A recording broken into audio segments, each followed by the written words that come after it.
Greetings, Pitt fans. This is Harry, the Pitt Guru Psaros with Pittsburgh Sports Now. And I wanted to shoot this video because it was an interesting week.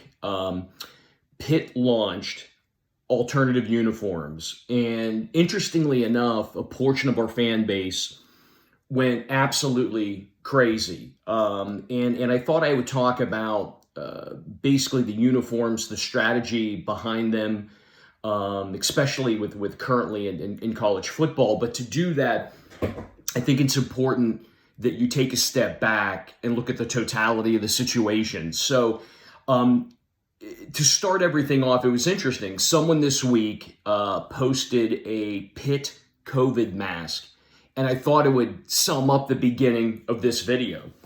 And I'm going to hold up the picture. And although this mask is really cool, and I told them that, I wasn't disparaging the mask, it does show you the absolute brand chaos that Pitt fans had to deal with for a long, long time. And if you look at this photo, it summarizes what Pitt fans saw on a daily basis walking down the street, walking at the mall, going out to a Giant Eagle or something, or Shop and Save, grocery shopping.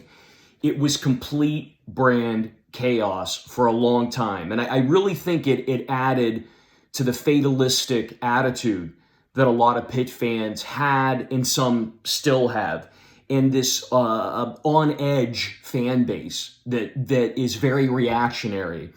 And some of that applies to what we saw this week with the alternative uniforms that came out. So if you're looking at this photo, I was trying to write some down here, but fans would be out and about and they would see Block Pitt, they would see Pittsburgh, hello Steve Peterson, they would see the Torched Pitt, Script Pitt, which we all love, Dino Cat, Hyena Cat, I think you're all familiar with, it was a crazy aardvark looking Pitt Panther, and then the actual Panther itself, and in some cases, you had some of the old school logos.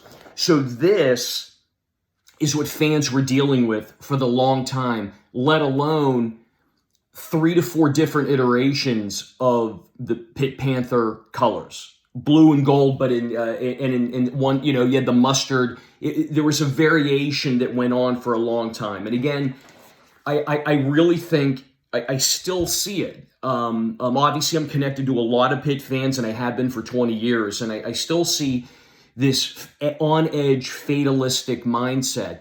And I think it was the branding chaos, and obviously some of the chaos in the athletic department that led to all this. So what changed some of that?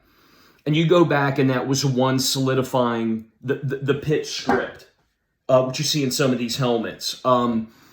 Fans wanted it. They cried for it. And I believe that's credited, believe it or not, to Scott Barnes. I'm sorry to bring his name up. He's hiding right now somewhere up in Oregon, but for bringing and solidifying the script. But then Heather probably did the most when she sat at a meeting, and I think it was her initial meeting for the ACC, looked at Pitt's colors and realized, oh my Lord, we look exactly like Georgia Tech. We look exactly like Notre Dame. We're completely nondescript.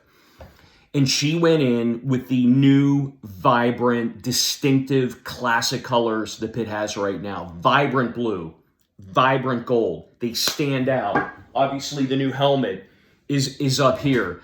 It stands out, and now you could say this confidently that if Pitt doesn't have the #1 uniform in the nation, it's awful close. Very vibrant, very distinctive, with a Pitt logo.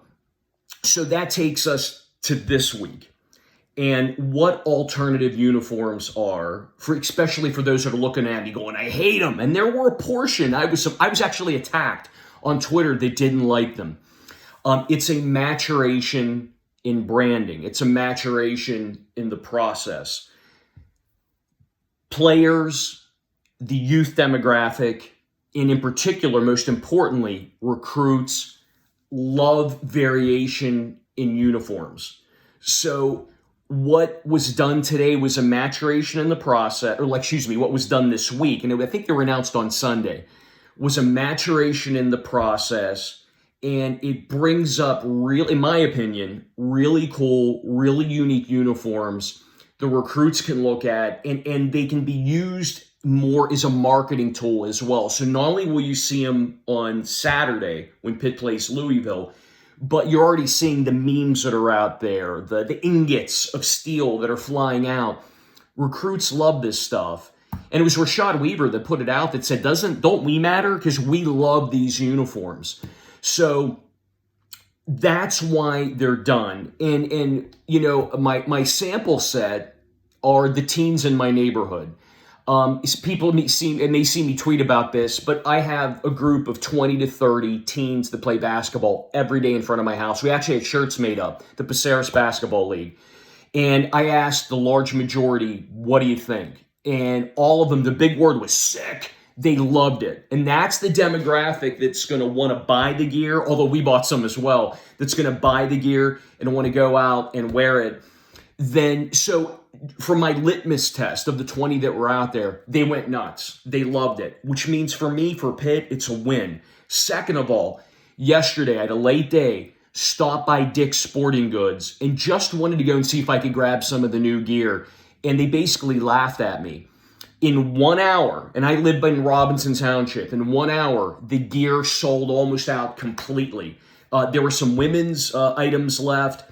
I think for men, it was sparse. Fortunately, my younger son wears a men's medium. I was able to get him something completely sold out. Another indicator that it's a home run. So you look at the uniforms in and of themselves. What I do love is it isn't a willy-nilly. I think when you look at someone like University of Oregon, you're overwhelmed. It seems like they have 12 different uniform changes. You never know what their classic uniform is. And what I like about this, it all comes down to Pitt's affiliation with Pittsburgh in the steel industry. I grew up in Weirton, West Virginia, which was a steel town. I worked in a steel mill. My father was a VP of operations of Weirton Steel. I've seen the ingots. I've been there watching molten steel poured. It means a lot to me. So I love that the uniforms tie in with the history with steel, in particular the cathedral learning and metallurgist Samuel Yellen, which I believe they called him the devil of the hammer, because he was such a masterful craftsman. So, you know, they brought together elements of Pitt. They brought together elements of the U.S. Steel logo when they went with Hail to Pitt. I loved that the panther actually in the logo is blazing like an ingot. It's meaningful. The helmets look like they're literally drawing from steel with the fleck.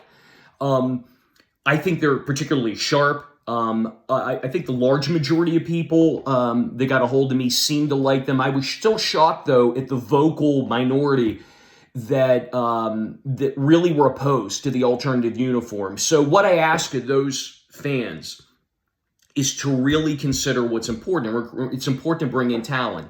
You know, it's important to appease your players.